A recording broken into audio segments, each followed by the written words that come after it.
Hello, good morning, good afternoon, and good evening to wherever you are. My name is Farha Abdul Haq, and I'm joining you now all from the coastal city of Saudi Arabia.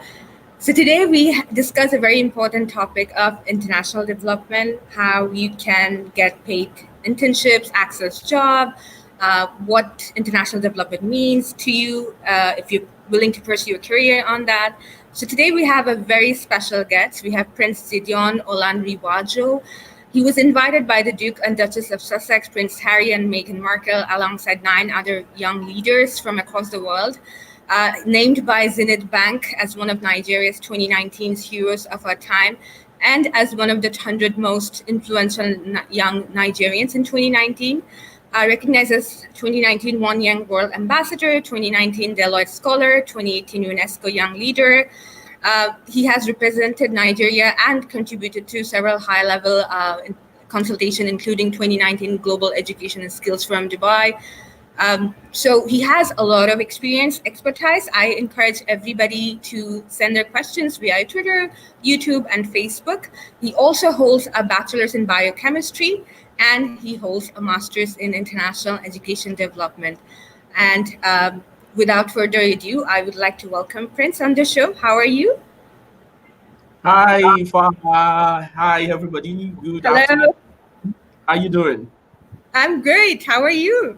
I'm doing absolutely fine. It's been an amazing day, and I've been looking forward to this great live section with Opportunity Desk. I've been a huge follower of OD for about 6 to 7 years, and I've also benefited from a lot of opportunities on this platform.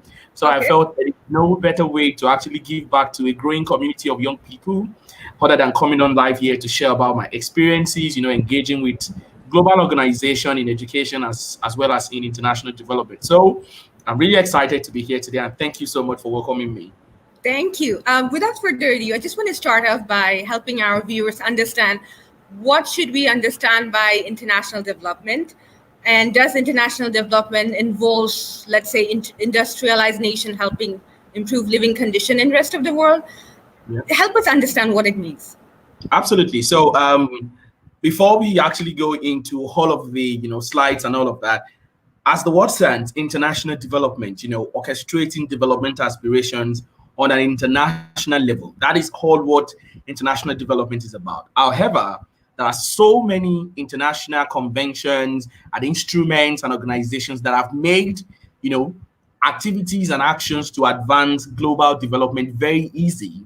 And I would lay claim to what the United Nations have done over the last 75 years, advancing global diplomacy and multilateralism across the world. What they have done would be to create frameworks that allow us as individuals, as organizations, as countries to contribute to making the world a better place to live. In 2015, the Sustainable Development Goals, otherwise known as the 2030 Agenda, was adopted at the UN headquarters, and that signaled the beginning of a new era for us as a global community, a global village. And what that means would be that the world is trying to ensure that we can end poverty in this lifetime, we can reduce inequalities, at the same time we can fight climate change.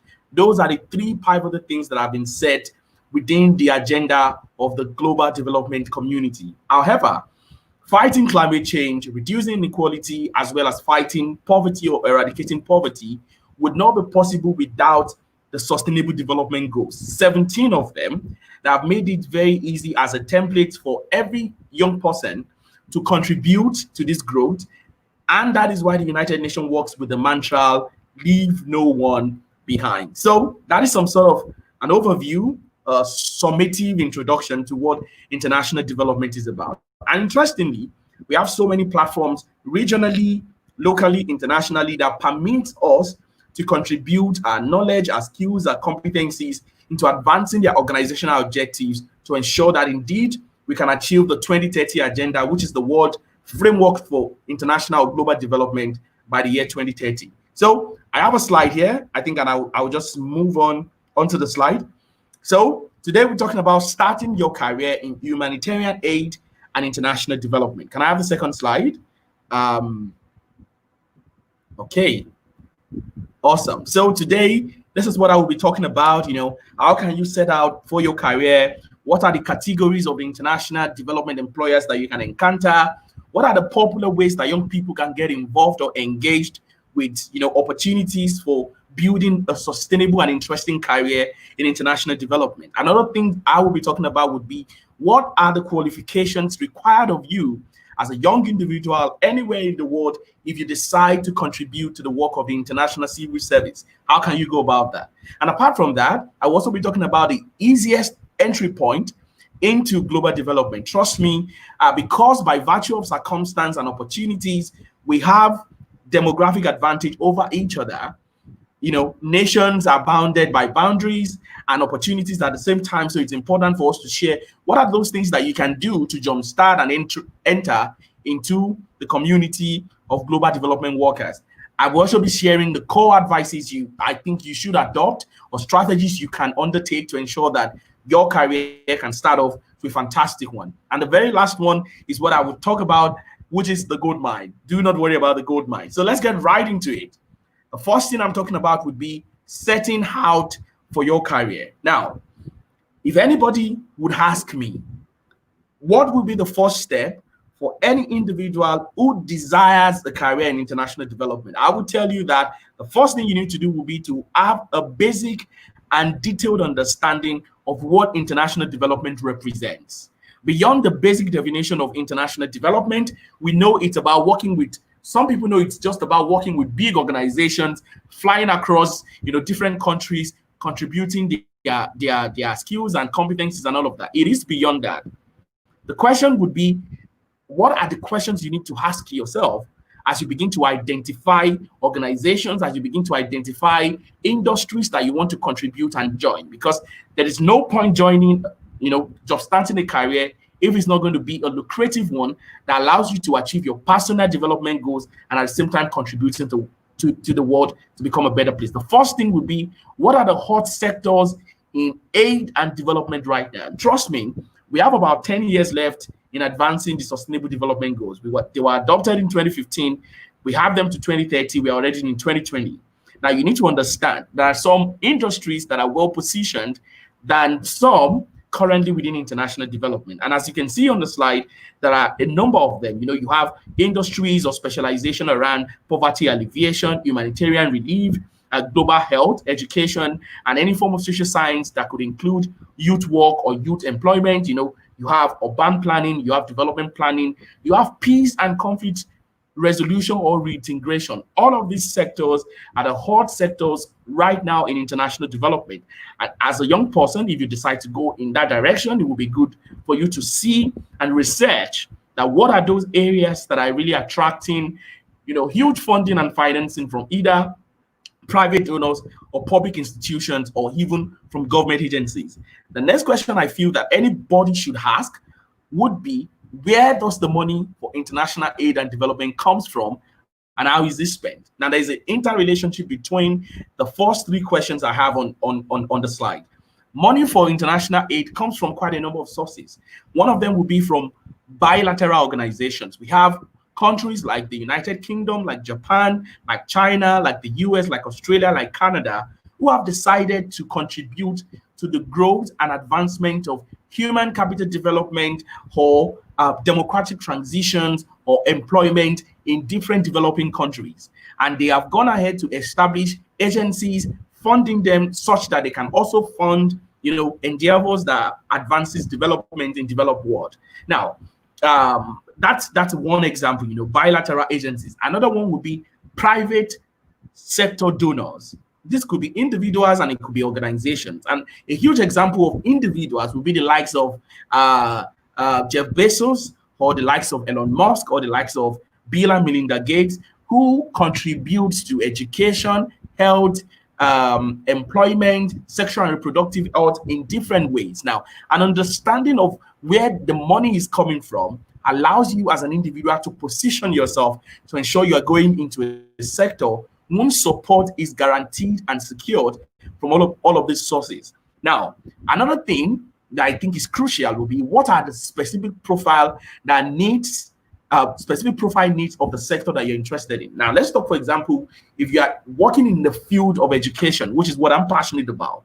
If you're going to work with any multilateral organization or bilateral organization or a non-governmental organization in this field, you need to have project management skills or research skills or specific planning skills. Now, those are some kind of things that I believe you can put together to understand which sector or which industry you want to jumpstart your career in.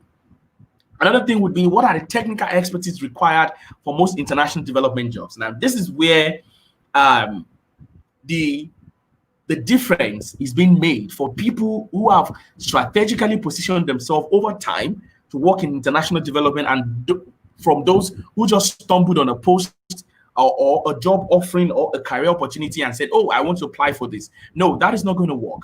In international development, you need to have specific skills that would be applicable in the field of interest that you want to pursue. And one of them would be, of the technical expertise, might be your project management skills, or your program development skills, or your monitoring and evaluation skills. There are so many technical competencies that you can build over time that can be crucial and important in the field of interest. So the last two things I will mention on this slide would be, you need to have an understanding of organizations that hire globally and organizations that hire locally. Now, why is that important? There are some organizations that would not hire some nationals, and I mean people from some countries, because if you want to work in that space or in that company's or organization's headquarters or office, you need to have a citizenship requirement, right? If you want to work, for example, at UNFPA headquarters in New York, and you are a Liberian, for example, and you hold Liberian nationality, it is important for you to determine, does UNFPA hire people locally, or do I have to be a Liberian and a US citizen for me to be able to get job with UNFPA? All of these are important, but interestingly, we have a lot of organizations who operate on a local level and therefore would not require citizenship requirement if you decide to work with them. Now, these are some of the basic and important questions, very summarily, that I think that you should begin to ask yourself if you decide to venture into international development. Moving forward, one basic question I know people always ask would be, okay, I know about UNICEF, UNESCO, World Health Organization, UNFPA, Bill and Melinda Gates Foundation, Accenture, McKinsey. What are the categories of international development employers? Now, they differ, and there's so many things that makes them different from one another. You have bilateral organizations or bilateral development agencies. You have international non-profit and civil society organizations. You have multilateral organizations. You have global consulting firm and private sector organizations. You have financial institutions and research institutions. Now, I'm going to just go through them to mention some basic features and differences between them. Let's start with bilateral organizations. Like I said earlier in the first slide, you have countries like the UK, US, Canada, Japan, China, that have decided that, okay, we have a mandate to improve development outcomes in developing world, in developing countries. Therefore, we're going to set aside an organization which is controlled by our government that would be resident in many of these developing countries, such that we can support them. Now, you have the likes of, let's say, oh, where's my slide? Okay, so you have the likes of US aid, you have the like of UK aid or Department for International Development called DVID, you have JICA, you have all of these organizations, you have Canadian International Development Agency, SIDA, you have the Swedish International Development Agency. All of these institutions being funded by national governments of developed countries are called bilateral organizations. Let's go ahead to international non-profit and civil society organizations. Organizations like Action Aid International, Plan International, many of them like that are international non-profit and civil society organizations. Let's go to multilateral organizations. Now, predominantly, these are organizations that fall under the category of the United Nations. If you know already, the UN have quite a number of organs and specialized institutions and agencies that take charge of different sectors of development. So you have from health, you have the World Health Organization, education, you have UNICEF and UNESCO, you have for sexual and reproductive health, you have the likes of UNFPA for women, you have UN Women, quite a number of them like that. So let's talk about global consulting firms. You have the likes of McKinsey, who provides advisory services, to world governments or foundations or individuals. You have the likes of McKinsey, Deloitte, Accenture, and many of them like that. Financial institutions. Now, many a times, this is being categorized under the multilateral organizations. So you can have the likes of World Bank, African Development Bank, you have the Islamic Development Banks, and the International Monetary Foundation, quite a lot of them like that you can also, research about to establish them. Now, another one would be research institutions. Now, a lot of people do not know. They are quite very unpopular, but the interesting thing to know would be that these are the institutions that are responsible for the kind of advancement that we make right now in global development. They do the research on the field and begin to inform policy and practice for countries and for organizations. So you have the likes of Overseas Development Institute, quite a number of research institutions. So it is really integral that if you're going to go into that world of international development, establish and have a deep understanding of, what are those international development employers that I would like to work with, and how can I position myself to attract opportunities with them. So let's move forward. Now, for anybody, anywhere and everywhere, I would say these are the defined requisites for you to get your feet into the field of international development. The very first thing would be academic expertise requirement. There is no doubt about the need for you as a young individual to have the academic grounding. You have the academic skills to be able to contribute substantively to the work that you do in whatever capacity with any development organization. Now, you can either decide to be, a technical consultant, a project advisor, or a program manager. In all of those capacities, it is important that you have the theoretical backings, right? It's important. Now, anytime I talk about, education, which is one field I love about, I talk about the 5 dimensions of education, from right to education, inclusive education, access, quality, and equity. I did not stumble on this by miracle. Yeah, I studied international education and development at the University of Sussex in 2017, and these are the kind of concepts, ideas, thoughts that were shared with us within the 4 walls of the classroom. Now, beyond just going to the university to study, the current trend is that online executive education, professional certifications have made it very easier for us to acquire academic expertise. So that is not a problem at all. But it is really important that for you to function and grow well within the field of international development, you need to complete an advanced university graduate degree. So that could be either a master's or the equivalent, or you see some people who are ambitious and will still go further. Great. Now, let's talk about the second qualification, soft skills requirement.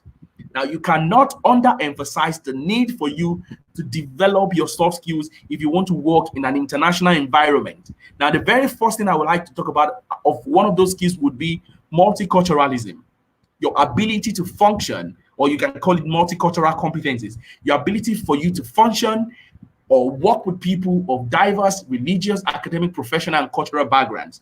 Trust me, no organization would change themselves from having someone who can effectively work with people in an culturally diverse environment. It is really, really important. So these are things that you can cultivate, over time. There's some other skills that are also mentioned on the slide, skills like professionalism and respect for diversity. I think that is also embedded within multiculturalism. Another thing would be teamwork, planning, and organizing.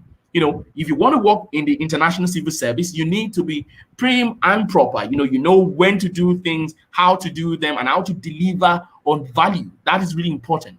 The last thing I'm going to talk about would be commitment to continuous learning and technological awareness. Now, one very interesting thing about those who pursue career in international development is that it's a very fluid space. Things change. One time there is no coronavirus, the next minute there's coronavirus, and it's affecting your work as an international development worker who is based in New York working with UNICEF. Now you have to work from home, and you have to have meetings using Zoom. It is important that you are very, very flexible to acquire new knowledge and new skills that makes you relevant on the job. That is really important. Next qualification would be hard skills requirement. Now, this is a little bit interwoven with what I call specific or professional expertise. Now, the first thing I mentioned would be that I have some hard skills requirements that are very specific to some roles. However, the things I've numbered on this page right now under hard skills requirement would be things that I think can function if you decide to engage with project development, project management, or project planning and delivery.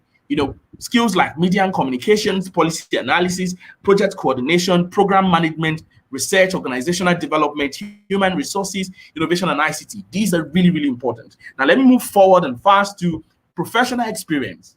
Now, a lot of people ask me, getting job in international development, how simple is that?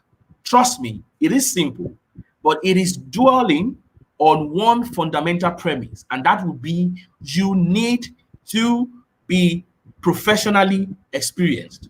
Now, what is the meaning of that? If you desire to work with an organization in international development, how well have you contributed your knowledge, skills, values, and attitudes to organizations locally? What is your proven track record of advancing development aspirations? What is your proven track record of designing and delivering on impact-driven interventions? That is how you can develop relevant professional work experience.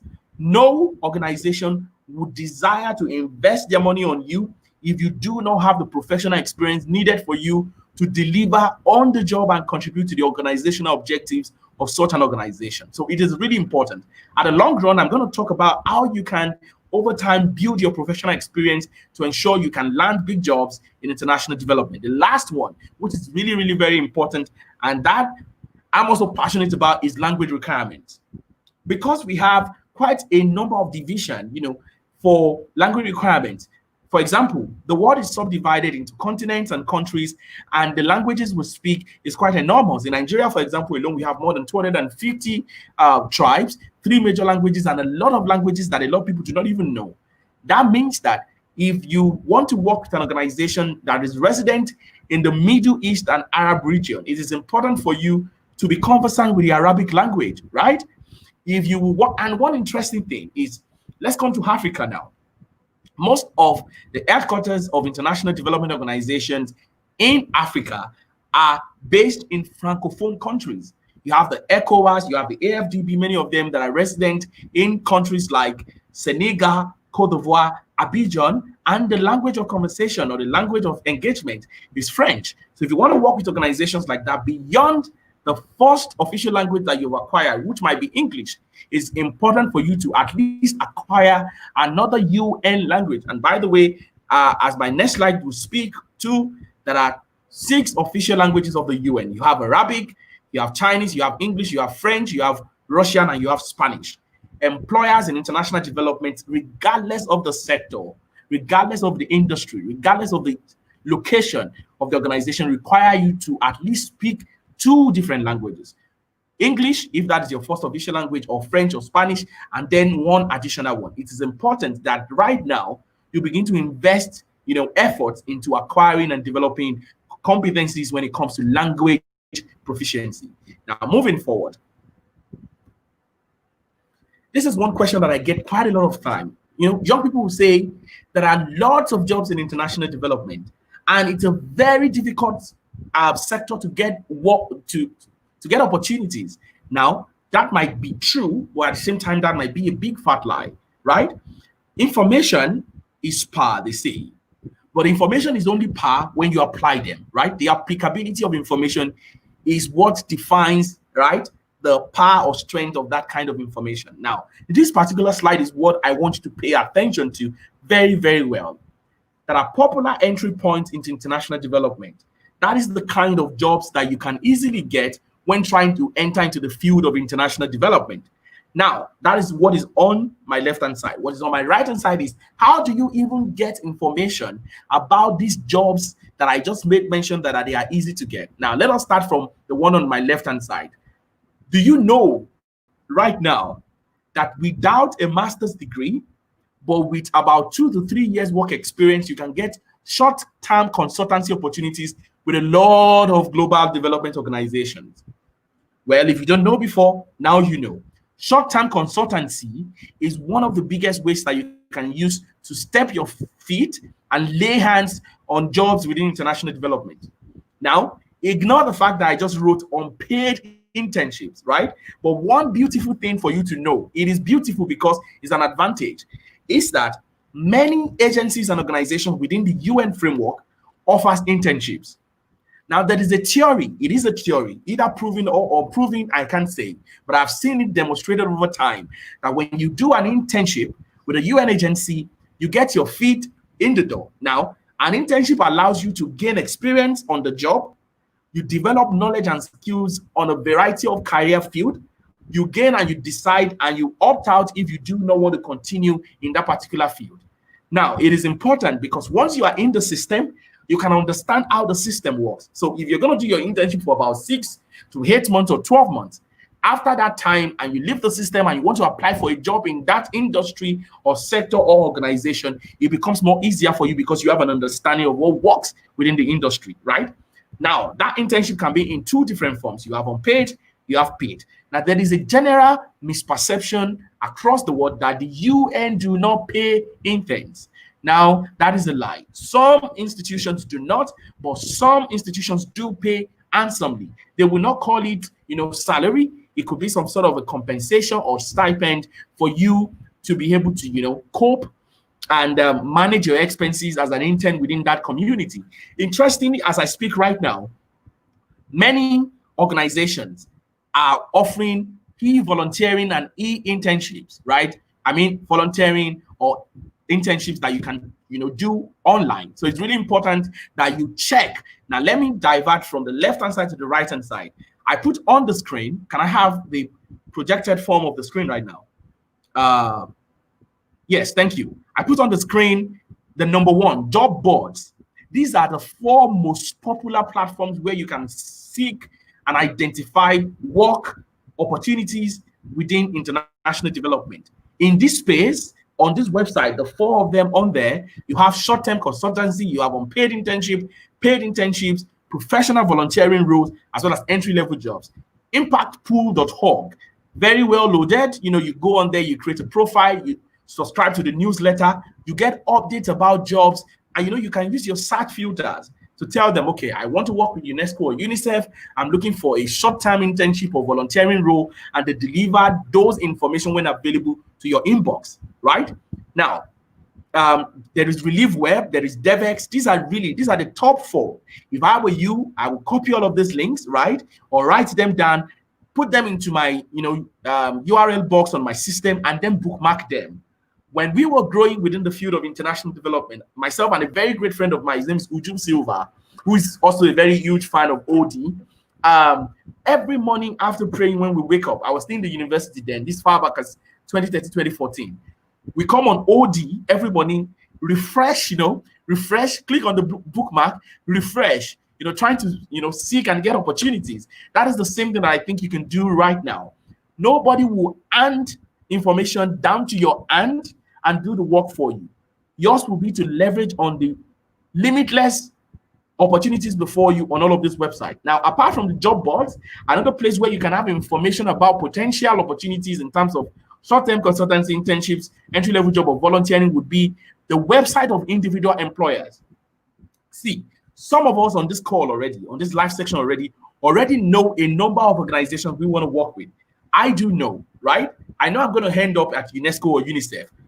I know for sure, yes, and I'm working towards it, right? So what I would do would be I would stick to the website of UNESCO and UNICEF. The same thing applies to you. You want to work with Save the Children, or you want to work with UNFPA, or you want to work with Peace First, or you want to work with Peace Corps, or many of these employers, or Accenture, or McKinsey, or VSO International, or Custo International. The list is very long. You need to be familiar with the website of such institutional organization and stick to them. For an institution like the United Nations has a board called UN Inspire, right? UN Inspire. It is the dashboard for many jobs within the UN agency across any sector, across any organization within the UN framework. So you can adapt, knowing all of those websites and going to their careers of vacancies page to get acquainted with the job offerings on those pages. The main slide, please.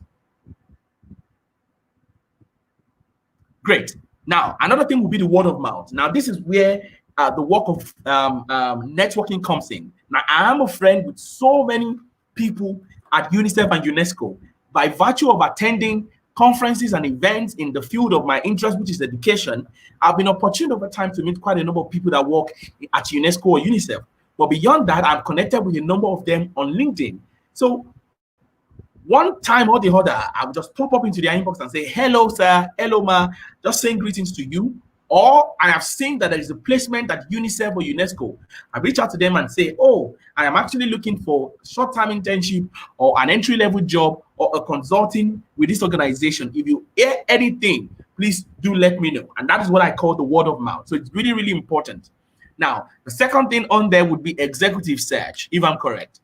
Executive search or headhunter. On LinkedIn, interestingly, some days back, I had an organization reach out to me to come apply for an opening in the organization. And it's a very big organization. I told a friend of mine, I said, oh, wow, you're a big boy now. I said, no, it is how you have strategically positioned yourself on LinkedIn. How have you, optimized your LinkedIn profile to ensure that when headhunters begin to look for people that have technical and specific profile that align with that job opening in the organization, they are going to reach out to you. So with this slide, I've been able to show you what are those easy jobs you can get, all the entry points to jobs in international development, and where you can find those jobs. I believe you are going to take action today. You log on to all of those websites I've shared on there.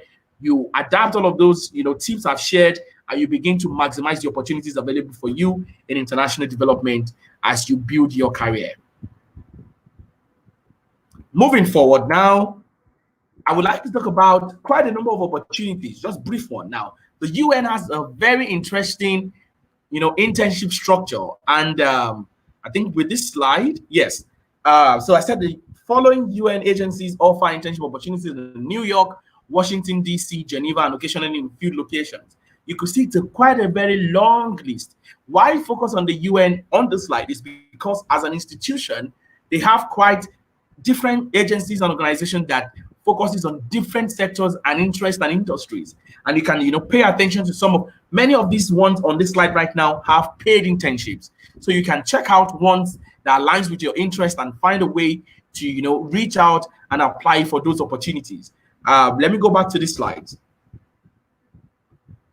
There is interestingly one that I think you can make use of right about now, and that would be the UN volunteering program. Now, a lot of people are always, interested to know, when you say volunteering program of the UN, does it mean that I'm just going to volunteer and I'm not going to pay? No, there is an official UN volunteers program called UNV that pay you as high as, I think, $1,500 per month if you are deployed as a local volunteer or an international specialist.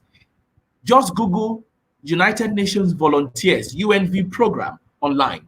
There are more than 1,000 job openings. It's an official job. It's an official international development assignment, but it is only being referred to as volunteering. So that's why it's called UN Volunteers. But it's not a volunteering job because you are going to be paid. You have different perks, hardship bonus, relocation bonuses, interesting perks like that. So you can check out that. With that, you don't have too much of requirements. You don't even need, for many of the openings on there, you don't need a master's degree, right? You just have to have the professional work experience. And I'm still going to talk about that right in front. Okay, so these are some for the UNV. Now, there are some kind of jobs too that can be interesting to those who do not only have substantive work experience. And when I mean substantive, I mean between 3 to 5 year work experience. They also have advanced graduate degrees. Let's talk about maybe a master's, a PhD, or an MPhil. And that is what I call Young Professionals Program, YPPs. Now, the most popular YPP in the whole world is the World Bank YPP program. And it's currently out right now. The application is open right now. But what a lot of people do not know would be that it is not only the World Bank that has a structured entry-level program for young people called the Young Professionals Program. There are a lot of agencies that also work around interesting themes of international development that has Young Professionals Program. And just like I documented on this page, can I have a slide, please?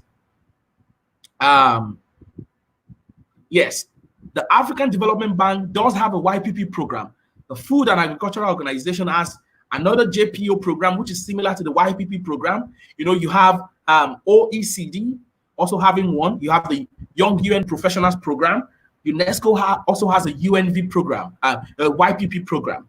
Now, interestingly, UNICEF too has a YPP program, but very interestingly, it's called another name, and that is the UNICEF New and Emerging Talent Initiative, NETI.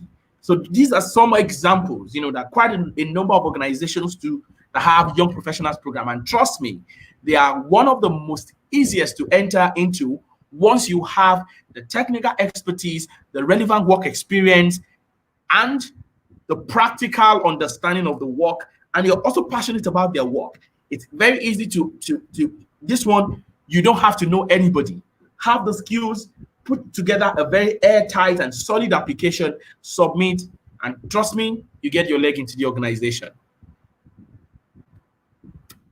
I hope you're having a fantastic time, because I am. Apart from all of these organizations that I've mentioned, there are quite a number of organizations too that have some programs that I think that right about now, as a young person, you can leverage on those opportunities. They allow you. Remember, one of the things I mentioned as some qualifications to enter into the field, the number 4 item is professional work experience or relevant work experience. Now, interesting to know and to share with you that these are some organizations that have volunteering that serves as opportunity for you to build professional work experience. The first one is Catholic Relief Services. They have some sort of an internship program for about 12 months that you can apply for and allows you to build requisite professional experience that can allow you to, you know, continue to build your relevant work experience within the field of international development. Another one will be the American Red Cross. Then VSO. VSO International is one of the biggest employer of labor when it comes to volunteering jobs. It is being referred to as volunteering jobs, not because you are just volunteering. You would do the work and you are entitled to monthly stipends that allows you to cater for your personal costs in your location. So it's really interesting that they are not just free jobs. Another one will be Peace Corps. Peace Corps is a really interesting one. The UN Foundation also has an internship program that I think is paid and I can also apply for. Now let's come back home. One interesting one I know that a couple of my friends have also leveraged on to jumpstart their career in diplomacy and international cooperation is the African Union Volunteer Corps. African Union Volunteer Corps. You can research about this. It's quite very easy. You are being deployed to a number of institutions that are affiliated to the African Union, and that is one huge way for you to begin to build your professional experience that can allow you to apply for other jobs within international development or even to get a job with the African Union. And there, right, my friend, is the beginning of your diplomatic career. Another one is Atlas Corps. Atlas Corps is undoubtedly one of the most popular youth development programs in the world, right?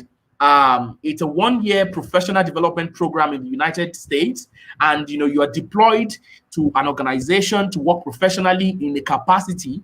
That capacity would preferably be one which you're passionate about that allows you to, build specified and professional specialization in a field.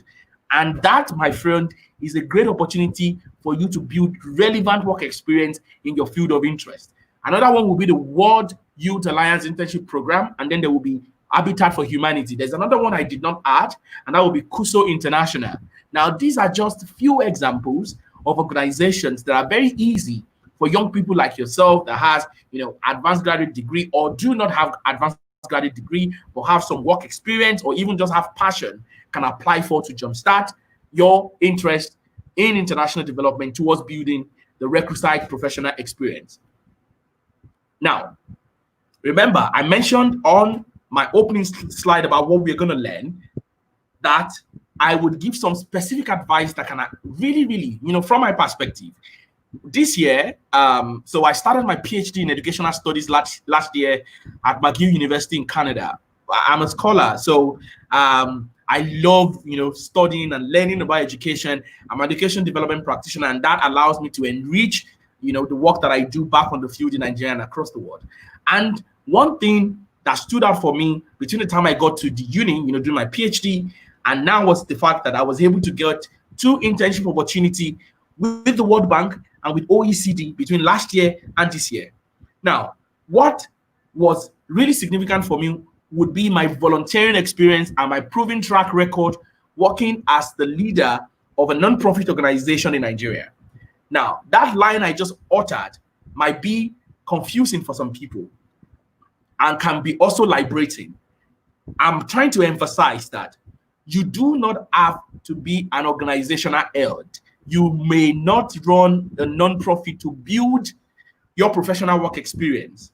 You can be a volunteer. And this is one thing that a lot of young people have continued to do, contributing their skills and knowledge to a lot of organizations as they seek to build their work experience and at the same time to contribute their expertise and grow their interest in a particular field of international development. The main slide, please, as I explain my first point about volunteering of any kind, from activism to working with vulnerable groups, to working on environmental campaign, to supporting policy advocacy, to raising your voice on sexual violence on your campus and standing against rape.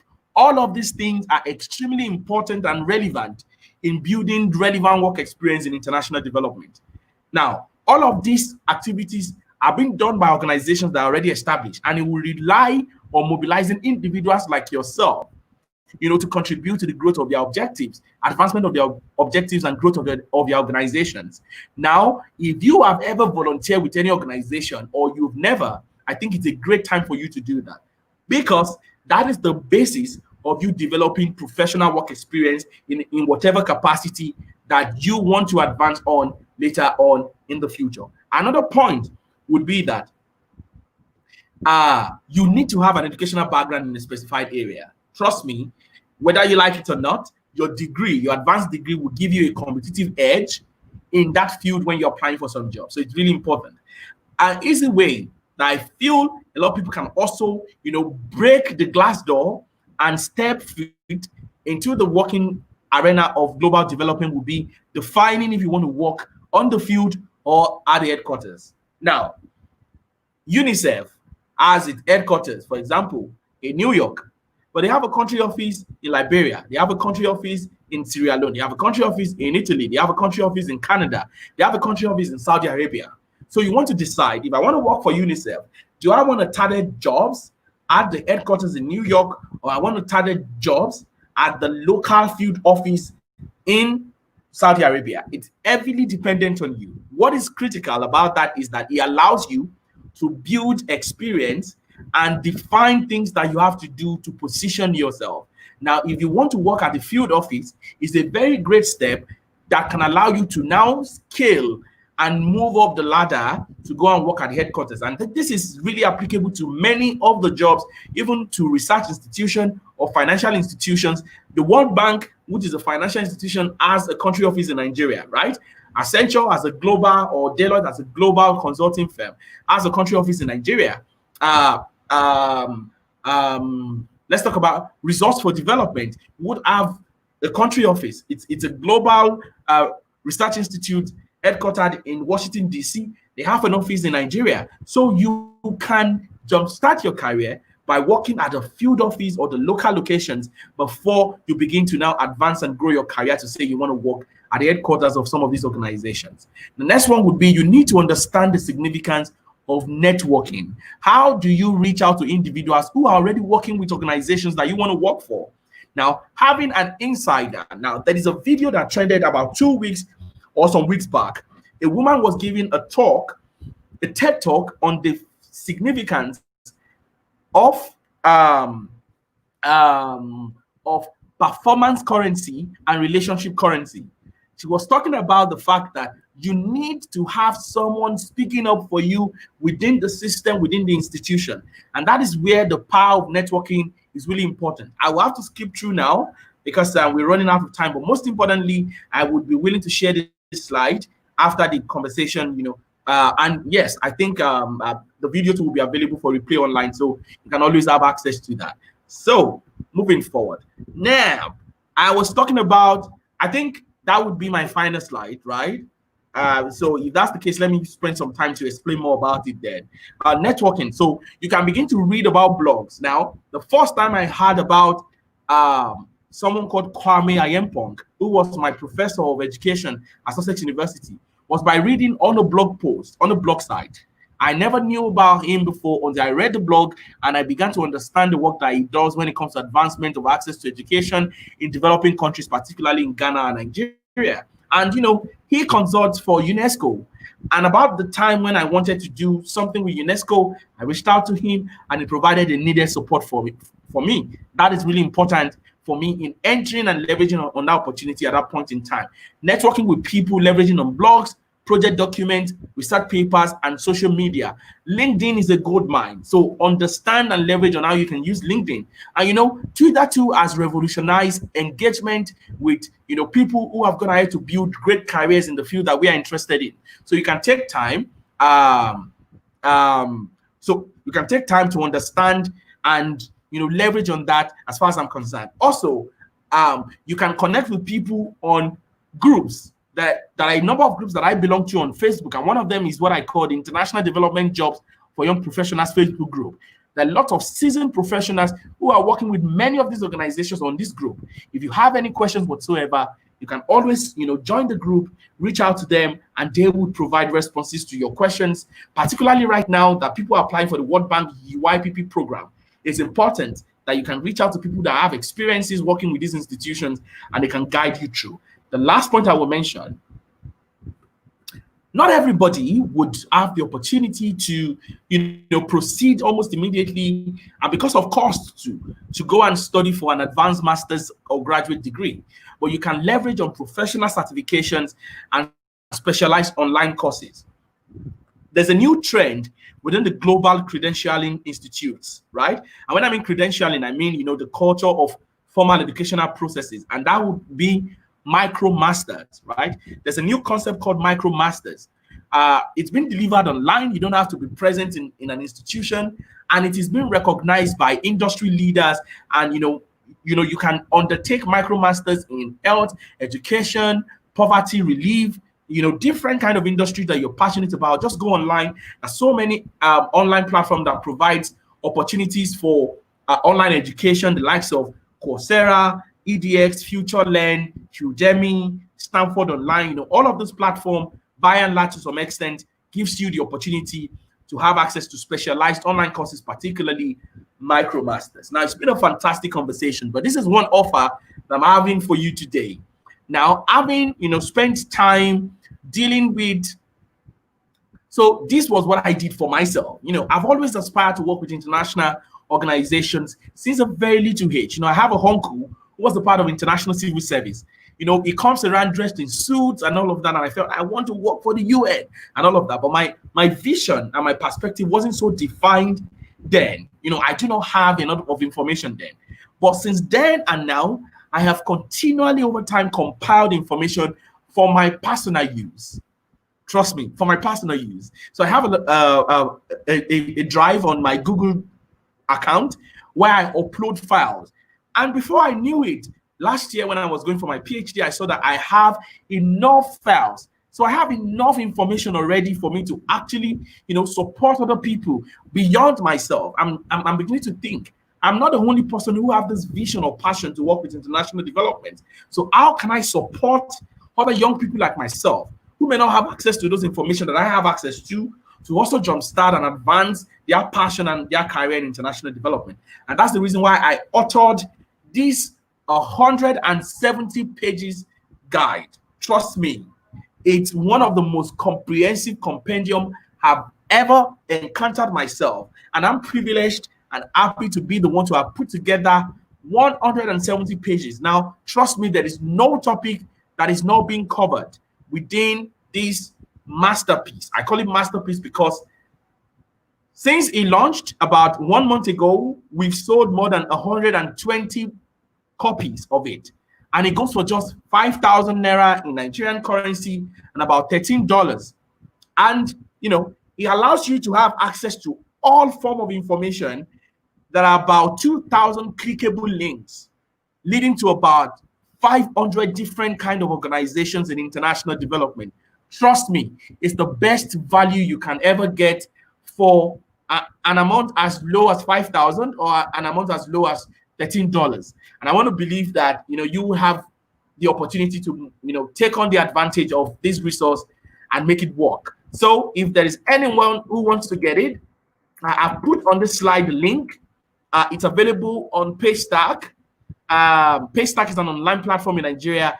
Once you just take this, platform, you can easily have access to the material. This link, interestingly, is particularly applicable for Nigerians. But if we have those who are outside of Nigeria who would like to have access to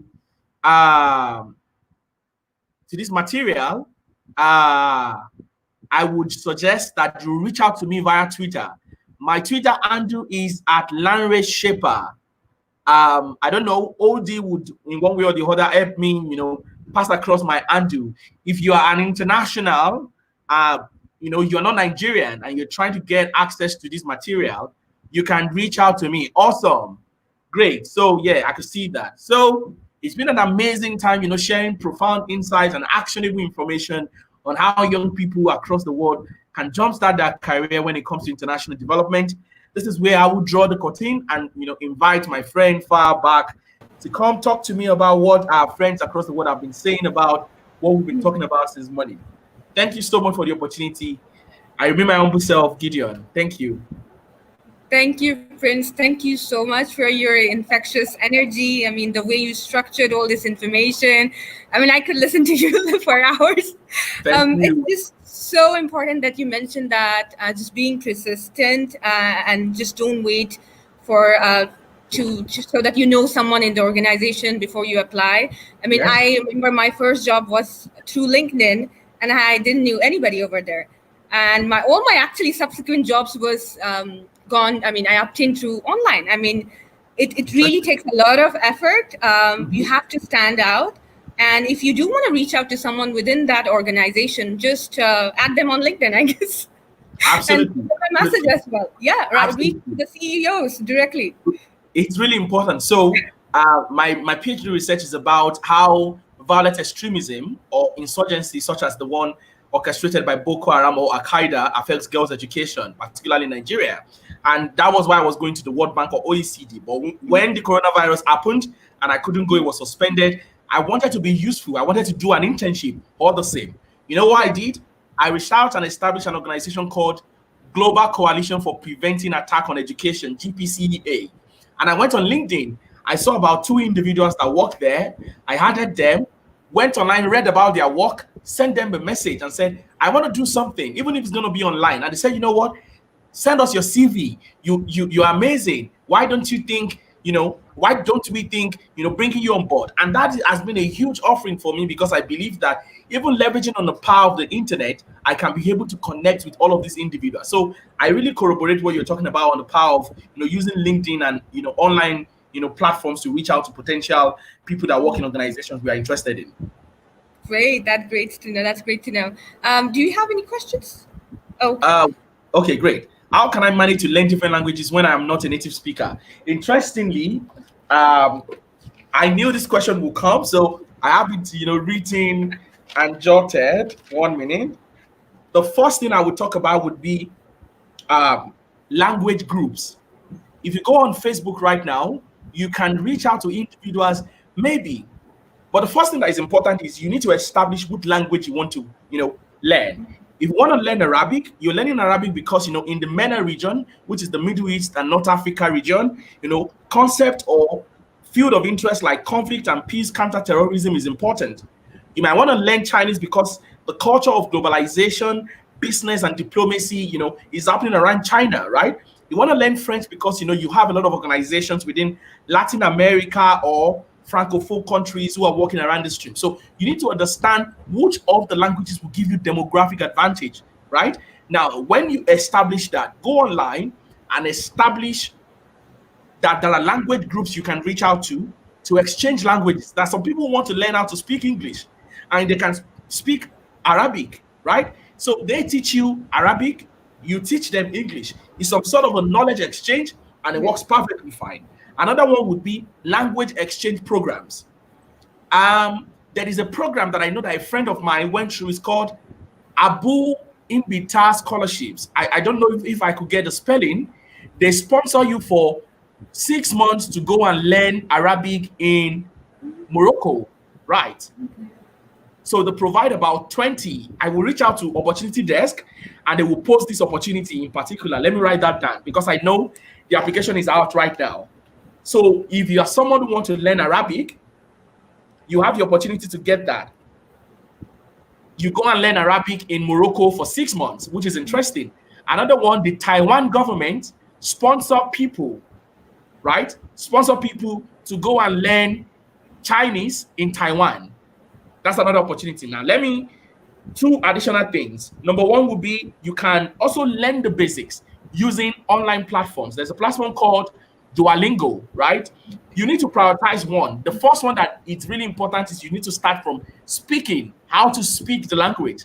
Now you can go to how you can listen to the language, and then you can now proceed to how you can write the language. So once people understand this thing is really important, and trust me, on platforms like Coursera, Udemy, there's some of these short courses too on how to speak French, how to learn Arabic, and how to learn Chinese. So 3 things: language groups, language exchange programs, and online platforms. Those 3 things are important if you want to learn language. The next question. Okay, so are there no age restrictions in getting international development opportunities? Let's say I'm out of my bachelor's degree done, 21. How do I do that? If you are 21, trust me, you are overripe for some jobs in international development. And I'm going to tell you that. Number one, there are so many organizations, similarly to the one that I mentioned earlier, the likes of VSO International, right? The likes of Atlas Corps. Now, it is only in this side of the world, and this is not me being, I won't say resist, it's not resist, but I think some of us do not have an understanding of all of this early enough, right? When I got to the UK where I had my master's degree, there was a lady in my class, about 23 years old, that has about 7 years work experience. And she told me she's been volunteering since she was 16 years. And the question I was asking myself, what was I doing when I was 16? I don't know. Maybe I have an account on To Go. Interesting. But the idea is, if you have the work experience, trust me, it will count even if you're 21 years old. If you're out of bachelor's, you don't have an advanced master's degree, and you have the work experience. Now, why work experience? Because work experience justifies that you have the required skills and competencies to be able to deliver on the job. So there is no age restriction. Although the higher you go, by standards, the higher you go, the longer the years of relevant work experience you would have, right? So I can say anybody from the age of 18 upward can be qualified legally, right, to work in international development. Okay. So I just wanted to ask, let's say I have a special passion, I'm just passionate about a specific area. Let's say I want to contribute towards improving access to clean water or access to education. So how should I go about it? Should I focus on, let's say, getting an engineering degree first and then getting an international development degree? How do I go about it? Okay. Is it easier to if I focus on a specific area rather than a wide range of international development topics? It's very, very useful. And that is what makes you more competitive or more strategically positioned, right? Now, if you want to work in improving access to clean water and sanitation in developing countries, there are courses. For example, I know one popular one. There is something called the Institute of Water and Sanitation and Development under UNESCO.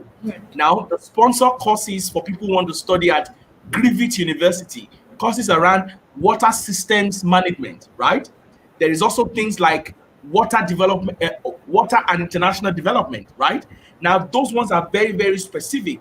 Now, it will be important that you are able to, develop. Now, one thing, sorry to backtrack, one thing that makes all of these courses very useful for you would be you would undertake modules that are very defined in terms of what is really required of you working in a job that deals with water in the developing world, right? So you could do a course like Introduction to Water Dynamics, right? And this might be more about how can you engage with multi-level stakeholders within the water sector, right? If you go to study a course like international development, you might not understand the space. Now, another skill that is continually useful within international development now is something we call stakeholders engagement or stakeholders management, right? If you do a course that is specialized, it allows you to understand who are the stakeholders in this industry, right? When Right. you do stakeholders mapping, you are able to understand the terrain. And by the time you begin to go on for jobs within that sector, that specialized degree that you have around that, that space gives you room to be able to deliver on getting the job and actually delivering on the job. And trust me, I like to repeat this a lot because a lot of people think many of us that go to school to either do master's degree or PhD degrees are wasting our time. Now, there is something about knowledge economy, something you can also call the knowledge currency. What allows you to continually develop processes, systems, and structure will be the continual validation of concepts and insights. Now, where that comes, I need to quote that. Okay, I think I will listen to this again because I like the way I put that. What allows you to now contribute on the job to improving processes and systems will be the understanding you've built from engaging with academic concepts. So it is really important that do yourself a favor, right? Give yourself that advantage. There's so many scholarships out there to get advanced master's degrees. So if you can do that, it will enable you to go ahead and go on for that job that you have been dreaming about. All right. Awesome. Yeah, that sounds interesting. I'm glad you Absolutely. explained and broke down that for us. A couple of my friends work in international development, and one of the core questions that bothers international development graduates or someone looking to study, they're very passionate about helping others. But when they Mhm. join the organizations on the ground reality is something different. Sometimes there is a moral conflict. So how have you managed to Yeah. overcome it? Because your fellow colleagues might not be as altruistic, ethical, or let's say don't have that characteristic or the cultural Trust me. sensitivity at times. You do come across Yeah. that. May not be a norm, Yeah. but you do. Yeah. How did you navigate that? For me, so in 2016, I was on call with the African Leadership Academy in Johannesburg, South Africa, Yeah. and I was a language translator. I was a technical contributor to their program on entrepreneurial leadership. And Okay. being in that environment, it's some sort of an international development job. The atmosphere was entirely different for me.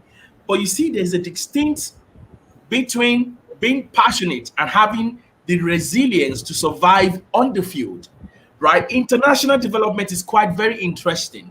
But when you begin to work in Somalia, in Eritrea, in Yemen, and when you're going about, there was a bomb that was thrown. How do you survive? It's about the resilience, right? You need to know that beyond you just being passionate, right? You need to have the heart for the job. The job doesn't just look rosy. Of course, yeah, there's so many, competitive salaries. You travel the world, you attend the UN General Assembly in New York, if you work with a UN agency and stuff like that. But beyond that, there's so many challenges. And one thing I think a lot of organizations now do is they provide continuous support for their staff, right? But it begins with you as an individual. If this is something you want to live your life for, trust me, you will go beyond. There's this individual that really motivates me a lot when it comes to why I think, regardless of the problems that I can encounter in the field of working in education, I would never backtrack. There is this woman that leads UNICEF, Loretta, right? It's really interesting. She goes to Central African Republic, Syria, Lebanon, and all of that. Before getting to that stage, they've gone through a lot of difficulties to get to that stage. But the resilience they've kept up is what is important. Another thing, which is the last point, would be open-mindedness, right?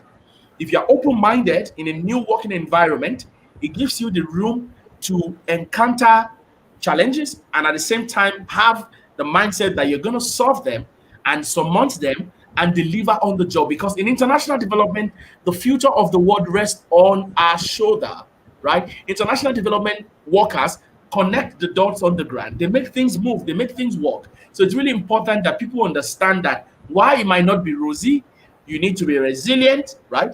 You need to be open minded, and you need to be passionate. Those three things are fundamental when working on the field.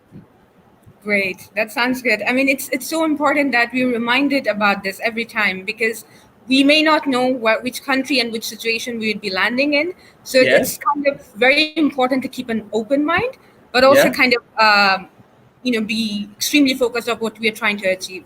Just like Yes. in any other profession, isn't it? Absolutely. And one thing I think a lot of organizations now do would be mental and psychological well-being is Okay. becoming a huge agenda for many international organizations, because trust me, I know guys that work in international development who, from Ethiopia to Syria, and they see their wives and family maybe once in a month. That is not easy. We need our friends and family to survive. But when you do a job like that, that is very tedious, right? You need to put in place mechanisms that allow you to chalk up the pressure, and they're putting into place programs to ensure that they can manage all of those pressure and shocks that can happen as a result of the demands of the job and the strenuous activities that is connected to it. So I really need to give kudos to many organizations that have such structure of support. It's really important. All right. So we're just gonna wrap up with one last question. I wanted to know, when you started off early, how did it look like in the early days, and how does it look like right now? How does your job felt like? What did you do? In the beginning, I need to maintain something about contributing to making the world a better place. Passion is one thing, but capacity is another thing. Now, there's a distinction between the two. And there is a popular quote that when I say it, people echo it because they know I say it well. I say passion is key, but capacity is king, right? There's a difference between the two. While your passion will open doors for you, your capacity in terms of policy, practice, and research would ensure you stay in the room. So when I started, what I started with was I was just passionate about education, right? But as I grew within the space, I continued to understand that for me to be able to contribute substantially to the development of policy programs and projects, I need to improve on my capacity and competencies, right? That is a personal demand on my own. Then I began to join meetings, and people begin to judge me by the virtue of my first degree. They say, you studied biochemistry, now you work in education. What's the correlation? And I saw Right. that, okay, I need to justify my and there are two things that people appreciate about me when I talk about education: energy and charisma. I don't want it to be about those two things. I want it to be about the fact that give him a program to manage, give him a policy to articulate or analyze, he will deliver on it. And that is one thing I think every young person should prioritize in their professional development journey. You might be passionate, trust me, my friend, that is applaudable. But another thing that would ensure that your age is long within the space is your capacity. So if there will be any different thing that I've changed over time from then till now, would be my continuous aspiration to improve on my strength, either in terms of what I know upstairs or what I can do with my hands, in terms of research, policy, advocacy, and practice. All right. Okay. That sounds interesting. It's just passion is important, but you need to Mhm. add value. You have It's to increase important. your capacity as well. You cannot give what you don't have. So if they ask you right now, Right. one thing I did at some point, um, I saw that, okay, I talk about right to education, and there is this thing that people quote a lot: the Universal Declaration of Human Rights, right?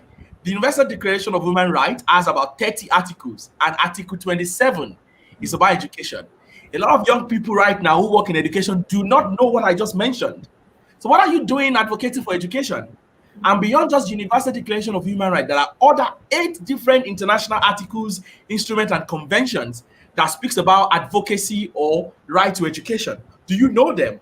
So I don't see a reason why you show up. If you show up at an interview that I'm running, maybe for UNESCO or for UNICEF, I would ask you. And if you don't know it, I know that you're not serious at all. So it's important that people invest in capacity building, right? All right, then. On that note, unfortunately, we have to wrap up, friends. Thank you, right? We could all listen to you for hours. We would Thanks, hope to see you again for future sessions, hopefully. I would like to remind our audience that you can share your learning by tweeting at OD and tweeting to Prince. If you have any further questions, comments, you can directly send it to them. On that note, Prince, thank you so much for the infectious. I have to give away. I have to give away. I would give a free copy of this, my book, which is 170 pages, to anyone that has the most profound learning experience. Just tweet about something you've learned. It's worth Wow.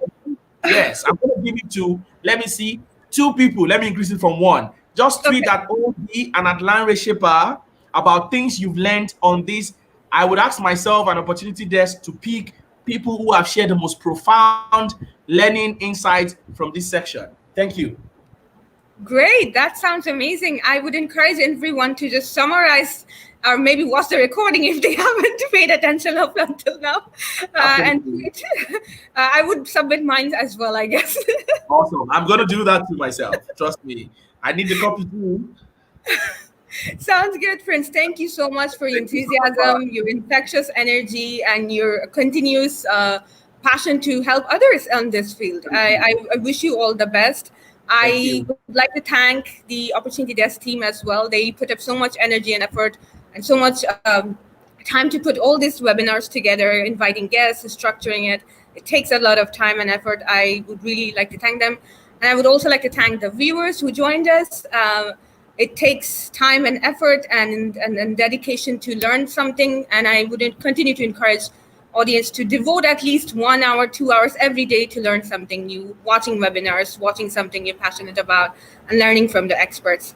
Until then, I would like to say goodbye now, and we would see you on the next session of Opportunity Desk. I wish you ease and peace, and be happy wherever you are. Thank you so much. Thank you.